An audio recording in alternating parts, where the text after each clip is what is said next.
Umintirang ba ka jalaw konrad ke sangma halokamat kabayday ba ka Them Ïewmawlong badru ban pinkerya ikilais pa saupo art likilong yeng na katay ka loong ba Sorkar ka Khmih lynti ba ka pynbeit ïakren kamat kabala slam ba kanlong khlem na don kano ka jingjaw snam handai dak lynti ka jingjaw haba jubab ik jingali ne kilat thai kubor u konrad loong ba ka ne kamat kalong ka baklan ba bat kapalong ru ka bakhi jingmut palat bat ha ka ju upor ru kamdei ka basuk ban pynbeit. So it all depends, as I said. Number one, the point is that well, why didn't the other governments do it? I mean, you should have asked the previous governments also. The point is that there is a complicated situation out here. As I said, when we do an act or when we do any kind of action from the government side, there are repercussions that are felt everywhere. The government has to be responsible in how we do things.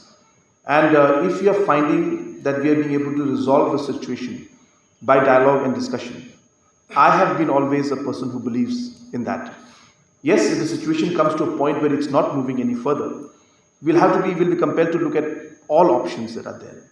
But when we studied the entire thing, we felt that we'll be able to resolve it in the right way without really creating any kind of bad blood or any kind of wrong environment or kind of a very I should say non-conducive environment in this whole discussion when it is avoidable and we can actually resolve things by actually having dialogue. We have always approached and felt that is the preferred way. If it does not work, obviously there will be rules that we follow. The good thing is, while we're discussing this, we have finally been able to bring the people to the talks, to the table, to agree to certain conditions. Now they're saying certain things. I am not saying that government has agreed to their talks.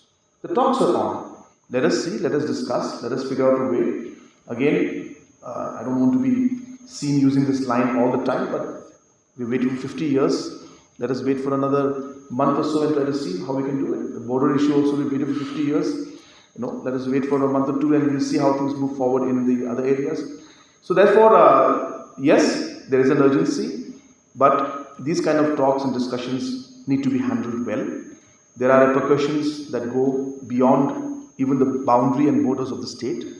We need to realize the impact of that. And while we do that, we have to act responsibly, find the solution with minimum damage that will be there. We have really been focused on it. And the high-level committee that was set up has really worked extensively. And one must appreciate that where we were at one point where nothing was moving, we are here today where there is some sort of an agreement that, well, we are fine, we'll shift.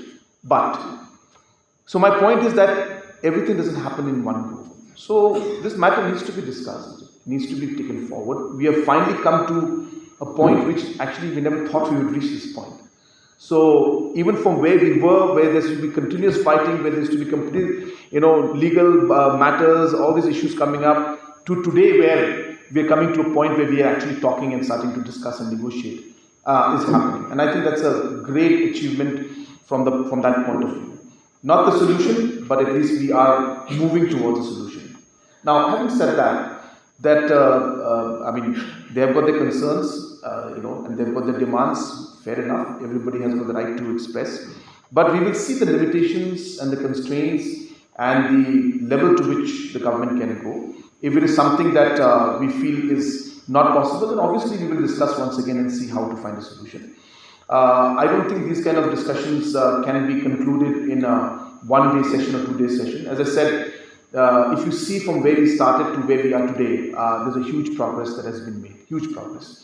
So now allow the committee to work, allow the discussions to take place. Let us try to find a solution. We have to keep in mind that every citizen of Meghalaya is a citizen of Meghalaya. And it is our duty to ensure that we protect and also ensure that we are able to resolve the problem by keeping the sentiments of the people as a whole from both sides in mind. So therefore, coming back to my opening remarks, not an easy problem to resolve, but with continuous commitment and efforts, today here we are talking at this level and actually reaching to a point where we could find a solution in a very amicable manner. I think that itself shows the progress. Fine-tuning is left. Let's see how it goes. We will see. Allow the discussions to take place. Allow us to continue the talks with them. And only when things are final will things be final. So till then, we will continue to talk.